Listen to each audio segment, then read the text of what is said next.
Okay, we'll start with shotgun. Todd, just first off, just overall thoughts on the defense and how you guys did on Saturday or Sunday. I thought another week of just playing loose and free, which you like. There were some things inside that that weren't perfect, but I just thought we're continuing to just play really, really hard with a lot of energy and cutting it loose, which is what we continue to talk about when we first got here. You're starting to see it, which is nice to see. Is it's back-to-back weeks, which is always, you get out of Utah and you say to yourself, like, okay, is this real, or is this, one of these things where you just got hot? But they played the same way. They did an extremely good job. And just the defensive game plan going in, facing a team that wants to spread you out and using Talanoa as a linebacker. Was that out of necessity just because of the linebacker depth, or something that you had in the game plan, maybe even in fall camp? We didn't do it in fall camp, but it's part of this package. So it's all about matchups. So when you get guys that are, that type of athlete that are right on the fringe of having the skill set of a linebacker, but can still cover and do those things, you have to utilize them. And that's what teams like Washington State do to you, is they can expose bigger body guys. So if you have them on your roster, you sure as heck can use them. So, but he did a great job, and I give that kid a ton of credit. If you're walking in and out of the building, you're going to see him in some room by himself, like working the game like crazy. And I don't know what the breakdown. I didn't do it myself, but in terms of the positions that he played during that game, it's incredible. And there wasn't a lot of assignment bust by him. He's a really, really sharp kid. Okay, Ryan Kirchie.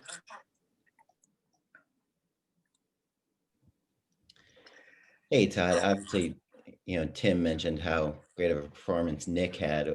What have you seen from Nick this season, and in particular, what was he doing in that game that really stood out? Well, smart and tough can get you a long way in life. And I've, when I first got here and we started going through it, but really when we started doing football, it's just, some guys just, that's what they are, man, smart and tough. And that doesn't surprise me. You guys don't have the chance to get into practices, but you, more importantly, don't have a chance to watch how guys go about their business. And it's very professional, goes out there through the simplest of individual drills and wants to do it better every rep. And you get rewarded for things like that. And it's no surprise to me that he's thriving in this package. So but that's the person. He's got talent, and a lot of people have talent, but it's the internal talent that to me measures a person, how much success they're going to have. And he has that in bunches. And Nick, what is it about this scheme maybe that might have brought out your potential, or that has helped you especially to progress? Well, I just want to say, first, thank you, Coach. But I think it's just really the opportunities. We get drawn up, a lot of opportunities on the D line. I've come free a lot in games like that, and that's all got to do with great play calling. So really, I just try to do my job, and that's kind of a lot of good things have happened. In the last game, I'd say Talanoa threw me 2 sacks alone. Those are just alley-oops. So just being in the right places and trying to play hard so that opportunities can happen for me and for the team, really. Okay, we'll go to Ryan Young.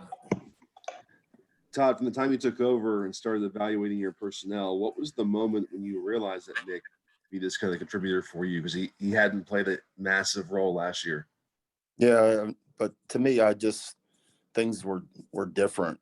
Things were different coming in, and just the way that you're going to be evaluated on everything that you did every day.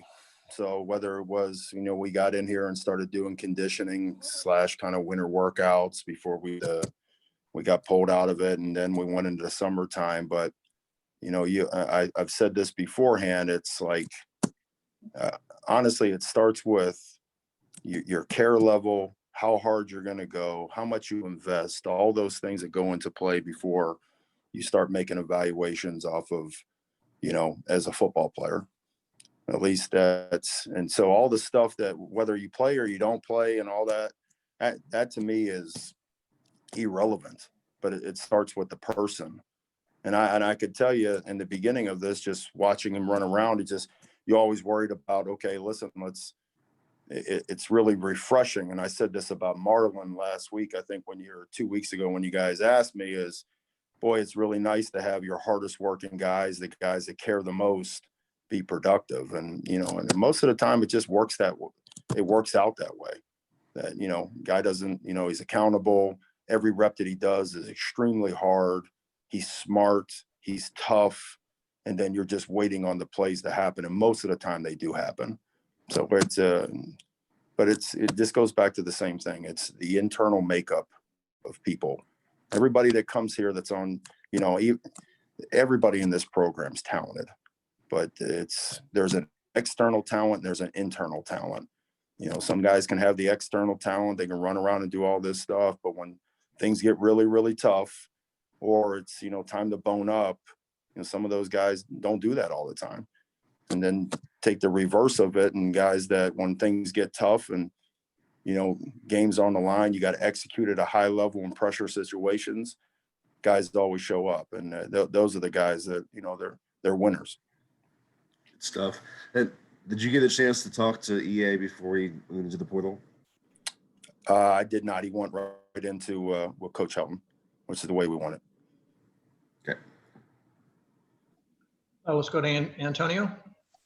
Nick, the defensive line has been really productive this year. Is there anything about Coach Soto's coaching style that's getting the most out of you guys? Yeah, Coach Soto's a great coach, comes in every day, like same guy, you know what to expect. So I think it's been a beacon of consistency for our D line. And I think that's just really helped us to perform. Obviously, coaches at a really high level, brings a lot of juice to practice and games. And I think that's just really helped us to come into our own from a position wise. And then also I think just being around one another, our D line's a really tight knit group. So we just always want to see each other be successful. And, when that success happens, it's starts to be a little bit contagious. So I think we just got a good room going. Okay, Adam Grossberg. Todd, Max Williams made some good plays at the nickel, and we saw Chris Steele playing there on Sunday a little bit too. With Greg out for the season, just, what are your thoughts on your options on that position moving forward? Yeah, it was, there's always a plan. Every Thursday we sit down going into a game and we do the kind of the what ifs. So what if this guy goes down? What's our next move? And we put together a game day depth chart. So, somewhere down the road, especially when you get into later in the season and you get into a league that's, that'll get you out in space and spread you out, you're going to have a plan with it. So we'll stay the course on that. I mean, we planned and, unfortunately for Greg, it happened, but we'll continue really like what Max did and what Chris did. Chris got in there and both, once again, smart and tough. That's, you see that, and Max, showed up in some critical downs, especially on third downs, made some really good stops and tackled well in space. And he's a dynamic rusher if you do want to send him on blitzes, and he's really sharp in his assignments. So both kids played really, really well. And any thoughts just on UCLA heading into this game? Yeah, it's I know Coach, he wants to run the football, and they have the ability with two really dynamic backs and a quarterback that can run it too, and it's presents problems. And they're playing really, really good ball, and they're doing a really good job up front. Their guys up front are not getting enough credit for what they're doing, and they're running off the football. They're creating a lot of bubbles in the line of scrimmage and giving those backs a lot of room to run with. So it's very explosive offense that can rack up points really, really quick. Okay, Mark Colquhoun. Hey, good morning, guys. Nick, you might be the epitome of a trust the process type of guy. Coming out of high school, you didn't have maybe some of the options you were looking for. But then, you put yourself out there and you explore things. Do you have the same type of conversation with the younger players on the team, about having confidence in themselves, trusting the process, and, eventually the results will show themselves? Yeah, I try to say that to some of the guys every once in a while, just because I was like sitting on the scout team when I was over at my other school, and we were running the triple option, and we were 0-9, and it was just like you still just got to be the same person every day. So I just think good things can happen to those that work hard and just keep on doing that. Great. And I want to offer my official apology. It's Nick Figueroa. Yeah, Nick Rodriguez. I saw that. It's all good. All good. Thanks a lot. Let's jump to Eric McKinney. Coach, you obviously didn't get the introduction, no spring ball and kind of what you guys had to go through the summer, a chunk of games under your belt. Now, what are some of the important things you've learned either about specific units there on defense or just kind of the whole group together? The group itself has I would say every one of those guys is just a great human being. So what ends up happening sometimes is you become like overly conscientious about, making sure that you're exact and you want to do things the right way and you don't want to be wrong. And I think probably less of that has happened in the last couple of weeks of just cut it loose. Don't worry about making mistakes. So I've learned to kind of adapt. I think our staff has learned to adapt with that, especially the way that we're coaching. Is it sometimes it's not going to be perfect all the time with it, and these guys care. They really do. And that's that. I knew that walking in the door, the first couple of days of winter workouts that we did, and as we started to do the football part and see, guys would get really, really down on themselves if they missed the play or if they missed the assignment, and are like, let it go, man, let it go, or we're all going to make mistakes. Every one of us. I'm going to make a mistake today, but if you do it aggressive, we'll figure the rest of it out. It's just run and hit. And I think that's the part that I've learned in the last 4 to 5 weeks is play loose, play free, practice loose, practice free. If you make a mistake, learn from it. Don't make the same mistake again with it, but don't let that slow you down. Don't let it, you got to wash it. It's over with, go to the next play, run and hit. And that's been our approach, at least, and it's been good. You could see it in the last couple of weeks. Are there individual guys that you've seen kind of come on that maybe weren't there, while you're going through fall camp, but now with some game time that you've seen anything out of?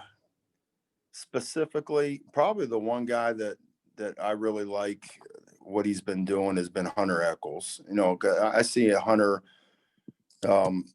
when I first got there to what he was and then where he is right now, how dialed in he is and some of the stuff, he kind of goes unnoticed a little bit, but if you watch the film, he's doing some things. And I could probably name 2 or 3 other people, but just off the top of my head in terms of just changing, becoming more professional about studying and doing the little things that matter. He's a guy that I've really been impressed with, especially in the last couple of weeks. Okay, we'll go back to Ryan Karchi. Nick, Mark kind of mentioned your unusual path to where you are now. I know you brought up being at Cal Poly briefly, but you left Cal Poly after that 1 year to go to Riverside Community College. It seemed like you were kind of betting on yourself to go to something bigger after that. What went into that decision, and was there any moment over that year in which you thought, did I make the right decision? Yeah, I think that's like kind of self-doubt definitely like creeped into my mind a little bit, just because it was like such an important, like a irreversible decision when I did decide to go home. But it was just like a lot went into it. It was like a long time decision, probably like over the course of the season. a lot of it had to do with the fact that like coming out of high school, I had like a few teammates that like went to major Division I programs, and I kind of like saw how they worked in practice and like saw the kind of people that they were, and thought like I had a shot to like still to compete at that level. And so Riverside had been like a factory putting kids into like those Division I schools, and I'd known about that coming out of high school, and it all kind of started with an email during like Christmas break. I'd reached out to their coaches.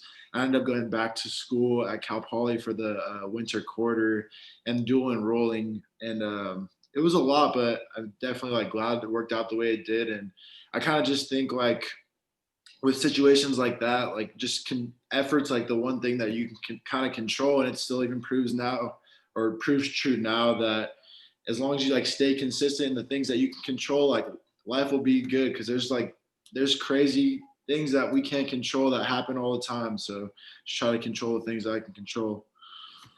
And what was your mindset kind of throughout the course of that year? I know you said you hadn't played that much when you were at Cal Poly. Yeah, I was on the scout team over there. I was just living at home in community Riverside, living in San Bernardino. So it's like a half an hour commute, just going to school and then go to my classes and go home. That was just kind of the MO for like 9 months. Just like every day, like moved back in with my parents, and it was great. And my sister was in her senior year of high school. It was like a great time to be back home. And if I'm not mistaken, your decision came down to USC and UCLA, right? Yeah, I was like a signing day decision in that signing class, and those were my final two schools, and Tennessee was in the mix a little bit too, but so glad I chose USC. How close to the wire did that decision go? I mean, I was like down to the day of, but it was like had to do with a lot of crazy things, but I've always been a USC kid. So Shotgun. Hey, Todd, did any of the reserve defenders prove to you that they need to be on the field more with their performances, either in that last drive or, some of the guys that were in that package that you used in that game? That's another specific deal with it. All these guys get their reps in practice. I think it's important to understand every rep is going to be earned.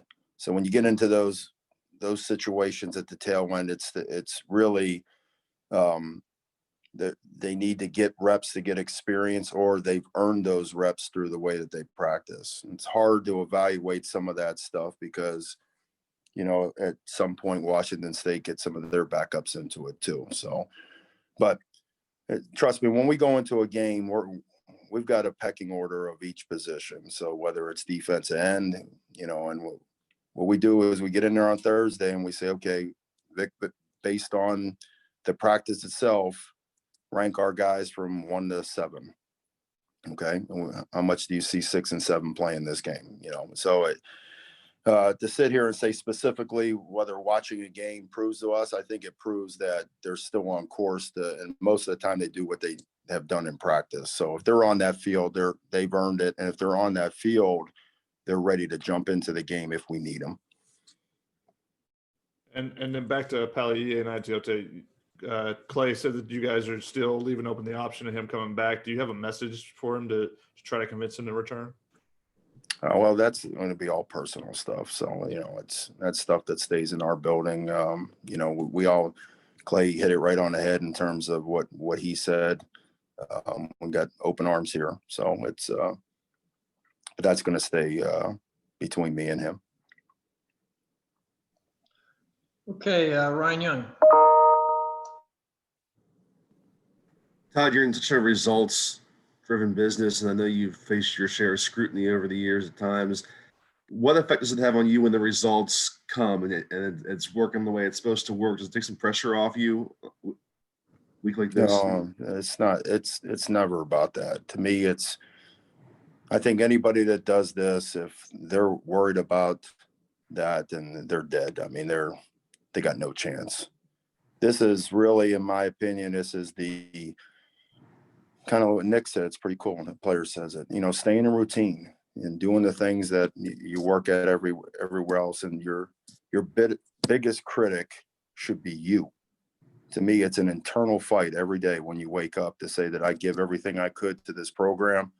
was I sharp today? And because you know, and then you watch a film and you go through it and you have a plan in your head about what you want to do and be smart enough to figure out when they're not doing the things that you thought they were going to do. But I don't, you won't last in this. You won't last in life if you're in one of these, the jobs that, the higher up jobs. You won't let, if you're listening to outside noise, it just doesn't happen. You got to compete every day versus yourself. Every second that you wake up and you sprint into this office, you stay in routine, you do the things and you go from there. So I don't worry about that. And then the turnover numbers are way up this year. Is it just a product of everything working in concert together, or is that a mentality to a degree to be more minded in that way? No, it's players making plays. It's that simple. I mean, it's a lot of stuff is sometimes good and sometimes not good, but this is a game about players making plays. That scheme that Tally tipped the ball up to himself and jumped over a guy. Yeah, that's not coaching. That's a player. You know what I'm saying? Nick runs through a couple guys and and we cover him and Nick keeps going like hair on fire stuff. That's a player. So, I mean, that's important to make sure that those guys are getting a ton of the credit. They're making all the plays. Thanks. Okay, we have time just for a couple more. We'll go Ryan Karchi. Todd, do you remember your very first impression of Talanoa? Just having watched him on film or when you first met him? Yeah, physical. I thought he made some dynamic plays.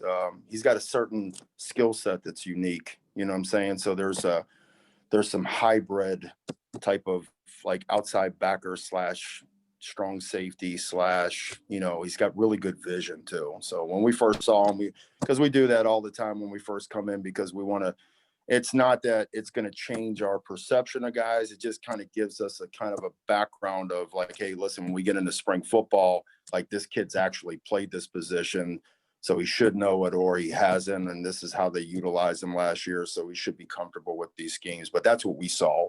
We saw a guy that had really, really good vision that can make some of the plays that he has been making in the last couple of weeks. And what sort of impact does it have on a defense when you have a guy like that who can just basically plug into a new position and still lead the team in tackles, have a sack, get an interception? Yeah, it gives us a lot of flexibility when we, start the game plan, where it's like it's not mental overload. Or if you like something schematically and you're like, okay, this is going to be different. This is going to be different. Well, we got a great guy in the bullpen that knows different, and let's give it to him. And this way we can set it up to lessen the learning for other guys. So that's where it really makes it valuable. So you can go in there and you can be creative. And if you want to change a couple guys around, you can do it with guys that are really good at picking up stuff. But I will say this, that guy works at it every day. There's not a day that I don't walk down there early when we go into meetings and I swing around over to the safety meeting room that he's not in there watching film, writing stuff down. I mean, he asked a million questions. He wants to learn. He wants to be really, really great. Do one last question, Keely. Todd, the inside linebacker depth has been hit with injuries this season. How has that affected you as a coach and basically what you can do at that position group and as a defense? It hasn't. I've seen a lot of progress. Ray Scott, CV, those guys. It just if we have any more, now it becomes a little bit of issue. But it's one of the reasons why we took and Tally moved them around a little bit. So we have some flexibility. It's once these things start to roll a little bit, you have to be proactive in a plan. So I mean, you saw Tally, but we've also worked him in some spots where he's been playing inside. You just don't see him because you're not at practices. So you always have to have a plan for injuries. And if you get a run in a certain position group, well, you got to be really creative. But I really like what some of these guys they're getting their opportunities and they just need reps. They need game reps. They need practice reps, and we'll be able to get through this. Okay, Todd, thank you very much. Nick, great job. Appreciate you joining us. Media, thanks for being here. Reminder, tomorrow, 8 a.m., we'll have Coach Helton on. So until then, have a great day and we'll see you.